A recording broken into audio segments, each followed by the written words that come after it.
Donc, les 3 choses que j'ai dit, c'était trouver un mentor pour le financement, créer une équipe, puis viser grand déjà. Vous avez rien dit sur l'idée de viser grand tout de suite. Viser grand tout de suite, sérieusement, j'ai. Je suis plus du genre à aimer avoir des réussites entre chaque.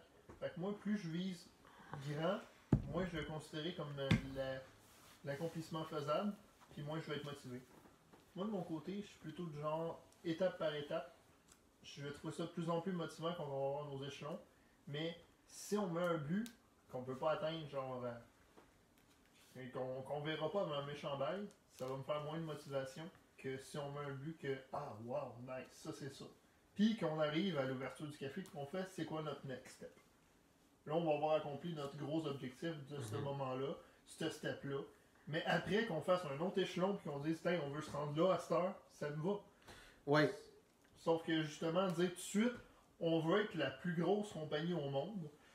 Moi, ça va pas faire, hey, nice, on a accompli ça. Ça va faire, ah, on a fait la première marche de tout ça.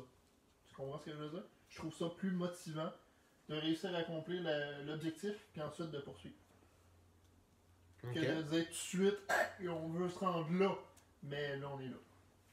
Fait que je vais trouver l'objectif de plus en plus inatteignable si je pense comme ça.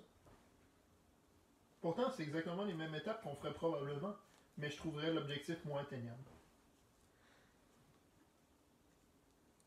L'affaire, ok. Je comprends ton point. Que tu as une affaire, puis là, tu fais juste te rendre, au lieu que ce soit juste ça, puis tu te rends là. Moi, mon principe, c'est aussi, si on vise gros, c'est faut se motiver des petites réussites. Ça, c'est clair. Là. Parce que si on fait pas ça, Pas ça juste marche pas. penser à la grosse réussite, Non. penser. L'idée, c'est pas de tout le temps se dire, ah, faut que ça soit une grosse business, faut que ça soit une grosse business. Puis j'ai juste visé ça. L'idée, c'est quand on va arriver, puis on va dire à quelqu'un, écoute, veux-tu investir dans notre business, on départ d'entreprise. Puis là, présentement, on dit, on veut ouvrir un café. Mais si on dit, on veut ouvrir la plus grosse chaîne de café gamer au monde, c'est pas la même chose dans quoi qu'il investit. S'il sait déjà qu'on a comme but ultime d'en ouvrir un paquet partout, son argent vaut beaucoup plus sur le long terme que si on veut ouvrir juste un café. Je comprends. Je comprends très bien cette partie-là. Mais si on dit, oh, peut-être, c'est pas la même chose que si on dit c'est ça qu'on veut créer vraiment. Puis le monde qui va investir, ils vont vouloir investir, surtout si on regarde des personnes comme Robert Kiyosaki, là, il va pas investir pour une petite affaire. Là. Il va pas investir pour ouvrir un café. Il va peut-être vouloir investir, créer une chaîne de café. Là. Mais juste un. Hein. Ouais, je comprends très bien le principe de pourquoi c'est plus alléchant de toute façon. Je veux dire, c'est sûr et certain qu'un step-up, c'est moins motivant qu'un gros accomplissement. Tu comprends ce que je veux mentionner là-dessus? Ouais. C'est ça. Je pense que C'est ma seule mention. si je peux faire une analogie, la différence entre les deux, c'est que si tu vois comme. Faut que tu te dises comme il y a un objectif. Tu mets ton objectif primal haut, mais que tu acceptes que ça puisse être plus bas que ça, ce que tu obtiens. Ouais. Pense un peu à un jeu d'or, tu sais. T'as le petit rond au milieu, c'est ça ton objectif primal, mais t'es capable d'accepter de pogner dans les lignes autour. Fait que si aussitôt que tu touches, dans le fond, tu fais ton lancer, t'as des chances d'obtenir comme le gros, mais t'as aussi des chances de pogner quelque chose d'autre qui est acceptable, puis d'être correct avec ça, puis faut que tu vives avec ça si tu veux pas. Mais de se mettre juste un objectif, juste un cercle dans ton jeu d'or, ça l'empêche de pogner le centre. Tu peux pas. Si on se pogne juste comme objectif d'en ouvrir un, puis qu'on n'a pas comme un vrai objectif qui est plus haut que ça, on skip la possibilité que ça arrive. Ouais. Genre, en se concentrant pas du tout là-dessus, on skip cette possibilité-là. Ça arrivera pas. Je comprends ma façon, pour reprendre ta façon analogique, c'est au fur et à mesure des petits accomplissements. Déjà là, quand on avait des petits accomplissements, et vous m'avez tous mentionné ça, à chaque fois qu'on avait un endroit qu'on n'arrivait pas à se rendre, un de nos objectifs, chacun d'entre nous était déprimé de ça. Chacun d'entre nous, sans exception. Ben, tu me l'as confié, Eric, tu me l'as confié, je l'ai confié moi-même personnellement.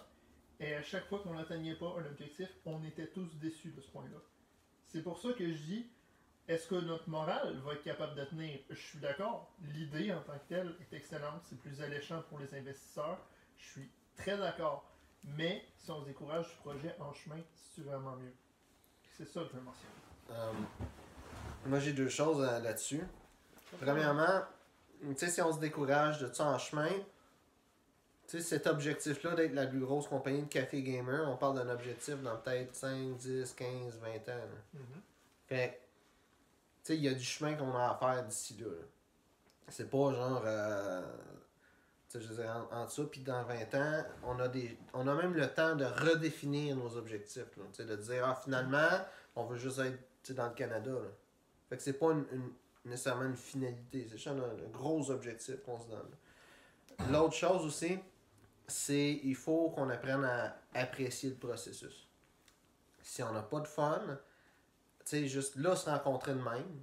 Si on n'a pas de fun à aller chercher de l'argent, à chercher du financement, créer toutes les choses, ça sert à rien, qu'est-ce qu'on fait là. Parce que notre business, c'est là présentement notre business c'est juste des conversations. Là. Mais ultimement notre business c'est qu'est-ce qu'on fait là. Fait que, oui, tu sais, si on peut être déçu d'avoir pas atteint un objectif, c'est plate, mais il faut être capable de passer par-dessus. Là. Si on a un objectif, on l'atteint pas, puis on est comme, ah, tu sais, j'ai pas atteint mon objectif, puis là, ça me prend 3 mois pour être capable de se reprendre, puis se relever de ça. Mais non, ça marche pas dans ta affaire. Tu sais, c'est inévitable qu'on échoue. En effet. En 1 an, on va se donner des jalons de 3 mois. Puis si les 4 jalons de chaque 3 mois qu'on a fait, on les a réussis, là, c'est un miracle. Là. C'est sûr qu'à quelque part en chemin, on va se planter. Puis c'est le même pour tout le monde. Là. Faut être capable de l'accepter. Puis oui, c'est plate quand tu donnes un objectif puis tu l'atteins pas. Mais faut pas que ça soit plus que juste plate. Ah, ça, puis tout dessus, puis passer par-dessus. Puis le processus, incluant de se planter, incluant de réussir, incluant de même pas rendu à ce point-là, de juste faire les patentes qu'il y a à faire. Ça, faut aimer ça. Faut être content de faire ça. C'est ça l'affaire principale. Là. Avant même de parler de tout ça, c'est est-ce que t'aimes ça? Est-ce que t'aimes ça? Qu'est-ce que tu fais là? 100%? Ouais, seulement juste se rencontrer en chum puis jaser du procédé pour faire notre compagnie. Ouais, ça, j'ai pas de problème avec ça, j'en ai. Oui. Ouais. Good. C'est ça qui est important, c'est qu'on ait du fun dans le processus. Puis, c'est ça, j'ai rien d'autre à ajouter. T'sais, on va réussir, on va échouer. En autant qu'on soit content à travers tout ça. Même si on est déçu des fois, de se relever et de continuer.